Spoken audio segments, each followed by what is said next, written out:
Last month I made a custom Dino-Riders build. For that project I bought a few original figures from back then. Among those, the figure of KRULOS, which unfortunately did not come with a head dome. It appears to be quite common to find KRULOS figure without a head dome, and if it does have one, it might have yellowed and not be crystal clear anymore.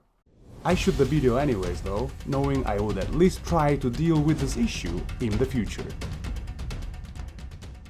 Sincerely, I thought I'd get away with it simply looking for some ready-made bit among my collection of cockpits from aircrafts and helicopter kits. It kind of made sense if you think about it, right? Well, I got close, but not close enough. It soon became crystal clear I had to use resin to make the piece. But I had never casted a dome-shaped object, so I simply made it up as I carried on. With a two-component putty, I first made me an accurate mold of KRULOS head, and then poured a really hard plaster in the mold to obtain a faithful copy of it. With milliput clay, I modeled the head dome right on the plaster copy, according to reference images I found on the net. Again, with the same putty, I took a second mold, but this time of the head with the dome. This way, I obtained a copy of the external outline of the head dome, and at that point I was ready to put into practice my patented pour and drip technique for head domes.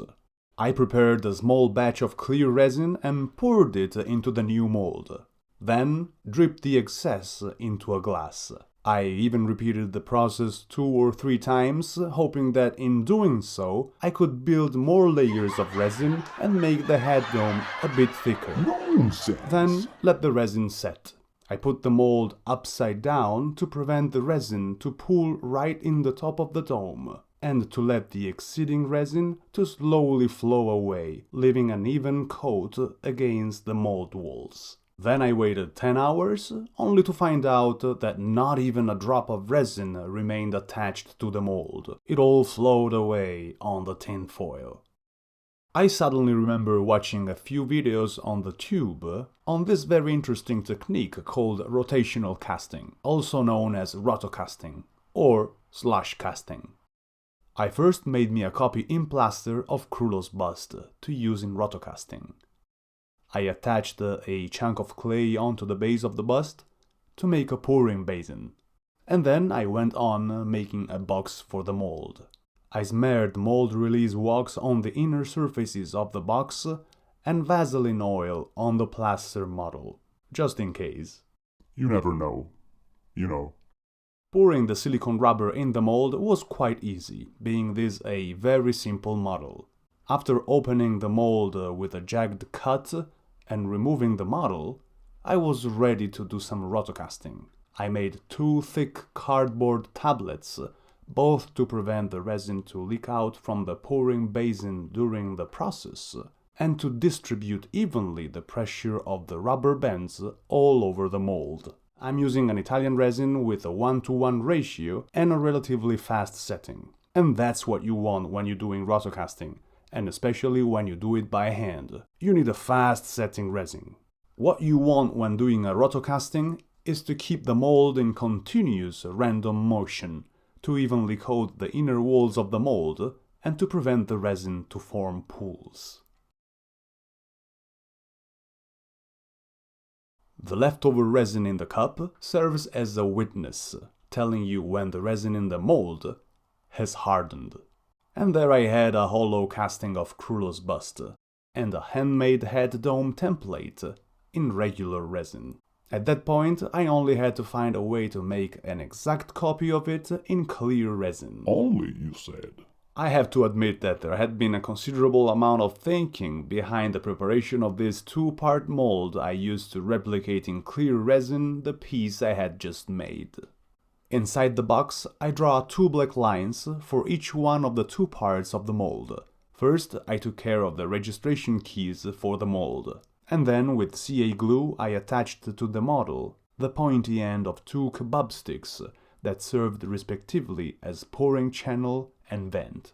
I positioned the pouring channels in the bottom of the model so when I will remove them, I won't damage the surface of the dome, which I want to remain crystal clear. With the model kept at the right height by a chunk of clay, I glued toothpicks on the kebab sticks, and then, after removing the clay, the structure to the box. With the model firmly glued in position, I poured the silicone rubber into the box. I poured and poured and poured the rubber till I got to the first line I draw inside the box, just right at the edge of the head dome, and let it set. And there I obtained the first one of the two halves of the mold, with the registration keys at the four corners. After that, I was ready for pouring the second half of the mold. Before that, I isolated the surface with talc, tossed away the excess, and even put two L-shaped plastic flaps right on the sides of the mold. These allowed me to easily spot the parting line between the two halves of the mold in the demolding process. Oh, I almost forgot, I isolated the kebab sticks too with some wax. You never know. You know. I poured the silicone rubber and let it set, and then the time came to finally check out how I did. The little flaps proved to be very useful to spot at once the division between the two halves of the mold. Detaching the two parts from one another still took some effort, but this is totally normal. What a clean mold. After removing the kebab sticks, I got two holes to be used to pour resin in and let the air out. After removing the resin template, the two halves of the mold still matched perfectly, leaving in between a void I would later fill up with clear resin to make the actual head dome for KRULOS. For this step, I used an Italian 2-component clear resin with a setting time of about 10 hours. The two components have to be mixed together in a 100:60 ratio. On second thoughts, instead of pouring the resin into one of the pouring channels and see the air coming out from the other one, it seemed to be a good idea to first pour some resin right in the cavity of the bottom half of the mold. Close the mold, pushing out both the exceeding resin and the air from the vent and the parting line. And then, make a little refill. Okay, I have to confess the head dome didn't turn as crystal clear as I expected. The only reason I can think of is that after the head dome dried up, I polished it with sandpaper. Really fine grit sandpaper, but that was already enough. The mold must have picked all the micro scratches on the surface of the model. I should have smoothened the milliput clay more carefully, using only water. But anyways, I think this is a damned fine prototype that took more than one shot to get right. I find it really amusing that with all my efforts to craft a crystal clear head dome for my KRULOS figure, I instead ended up making a piece which is very close in appearance to a vintage head dome, really weathered and opaque. At this point, I really don't know what to call this project, if a partial success or a total success. Thank you so very much guys for stopping by at Danny's Recreational Space. Till next one. Excellent. You are pleased with my handiwork, Lord KRULOS? I am pleased with my orders being fulfilled.